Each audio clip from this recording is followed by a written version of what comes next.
Bonjour à tous, bienvenue sur ma chaîne Infini Guidance. On se retrouve pour un tirage pour vous, pour ce mois de mai-juin. Donc ce tirage, il sera valable en fait du 15 mai au 15 juin, comme je n'ai pas fait de vidéo début mai. Et je vous retrouve pour un tirage plus spécifique. J'ai décidé de vous proposer un tirage spécial domaine amoureux.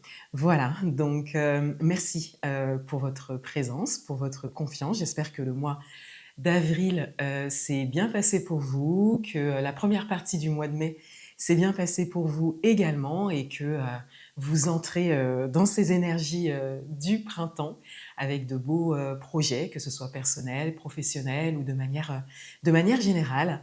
Et puis encore une fois, eh bien, merci de regarder mes vidéos. Vous avez un timer en description donc, de la vidéo pour accéder en fait au tirage qui vous intéresse. Je vous invite à regarder votre signe solaire, ascendant, lunaire et descendant. Je vous invite à les regarder dans cet ordre-là. Et eh bien, on se retrouve pour vos tirages.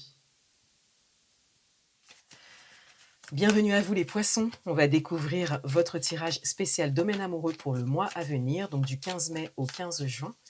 Je mélange les cartes avec vous et je vous laisse découvrir votre tirage.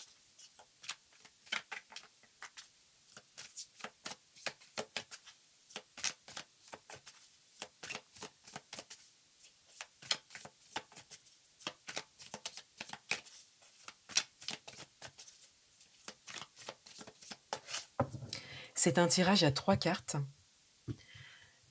La première carte va représenter l'énergie qui est en lien à votre passé, à ce que vous avez vécu au niveau amoureux et qui est encore présente à aujourd'hui.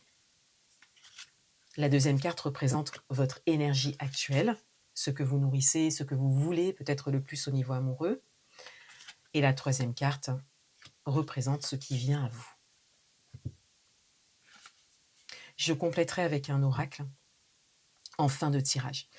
Alors, on a la carte des amoureux, en lien plutôt à votre passé, à ce que vous avez vécu au niveau amoureux. Donc, il y a peut-être un lien qui ressort, une relation qui ressort, une relation qui est ou qui a été forte. Peut-être que c'est une relation encore existante à aujourd'hui.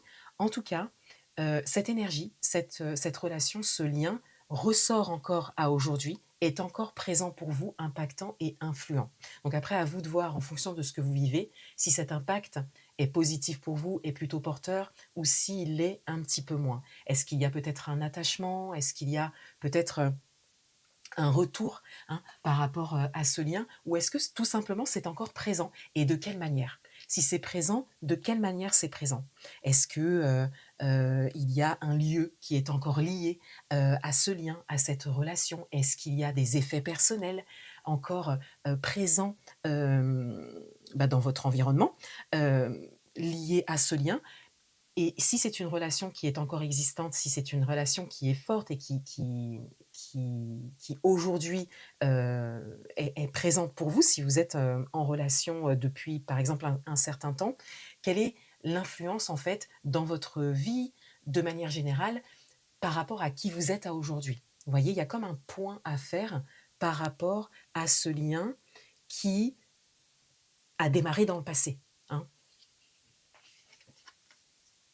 À aujourd'hui, vous avez l'énergie du 5 de Pentacle.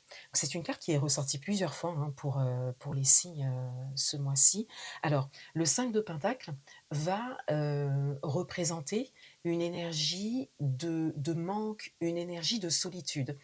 En lien à votre tirage et en lien à la carte des amoureux, du coup pour vous, on a cette idée qu'il y a un questionnement qui se pose. C'est-à-dire que comment le manque est-il vécu? Alors, encore une fois, voyez-le en fonction de ce que vous vivez.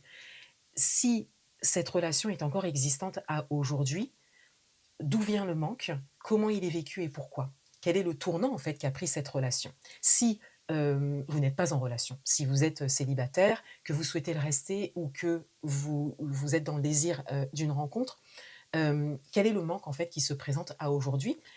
Est-ce que c'est en lien à une relation passée, ou est-ce que c'est en lien à un manque que vous vivez et que peut-être que vous n'arrivez peut-être pas forcément à expliquer? Peut-être que dans votre mental, vous avez laissé le passé, donc le sentiment de manque est autre.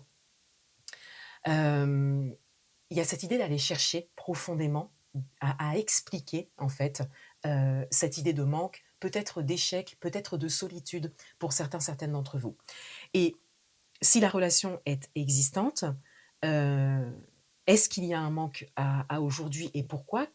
Quel tournant cette relation, prend? Est-ce que cette relation est en train de se terminer? Vous voyez? Faire un point en fait sur l'impact qu'une relation a sur vous, qu'elle soit encore existante à aujourd'hui ou pas. Quel impact elle a aujourd'hui, sur vous et particulièrement donc à un lié, hein, à un sentiment de manque, de solitude, heu, d'échec, quelque chose de concret, hein, quelque chose de réel.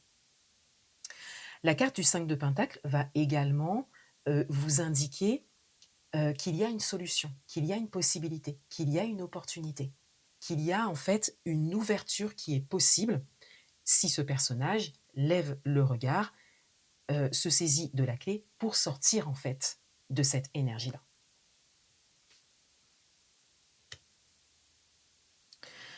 Ce qui vient à vous, on a le 8 d'épée, donc il y a beaucoup heu,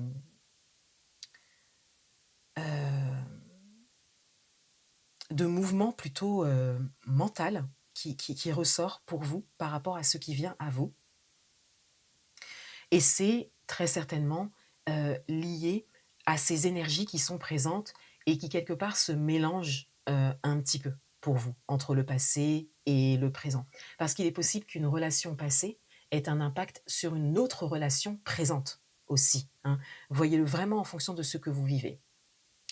Il est possible aussi qu'une relation passée ait un impact sur votre célibat à aujourd'hui.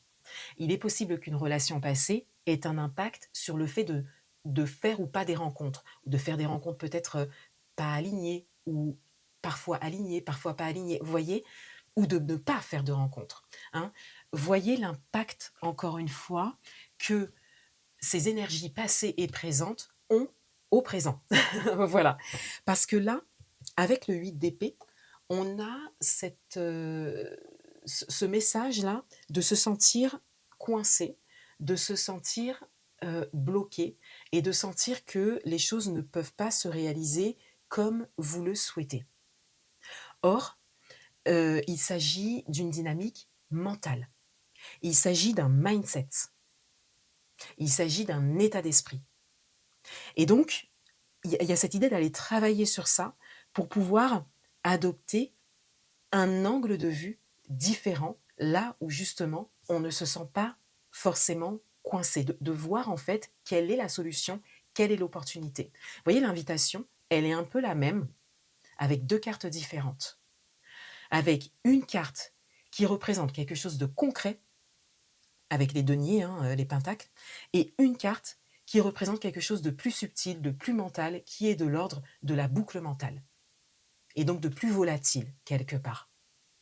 Donc là, il s'agit d'aller au plus profond de vous pour aller chercher les réponses en fait, à ces questions, aller chercher aussi, ce que vous ressentez. Vous voyez, vous n'avez pas de coupe, il y a pas de coupe en fait, il y a pas de mouvement intérieur dans votre tirage. Alors à la limite, on a la dynamique ici émotionnelle qui ressort un petit peu, mais sinon ça ressort pas trop dans votre tirage. Donc il s'agit peut-être de s'ouvrir en fait à son monde, émotionnel et c'est caractéristique de votre signe, hein. Donc c'est tout à fait possible pour vous de plonger en fait dans vos profondeurs pour aller chercher les réponses et de vous autoriser à voir le côté positif des choses, en fait, ce que ça peut vous apporter.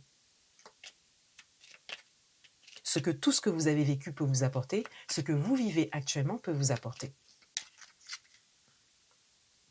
Et également ce que ça vous a apporté par le passé aussi, hein. Donc on a le chien qui est ressorti plusieurs fois aussi, ce mois-ci.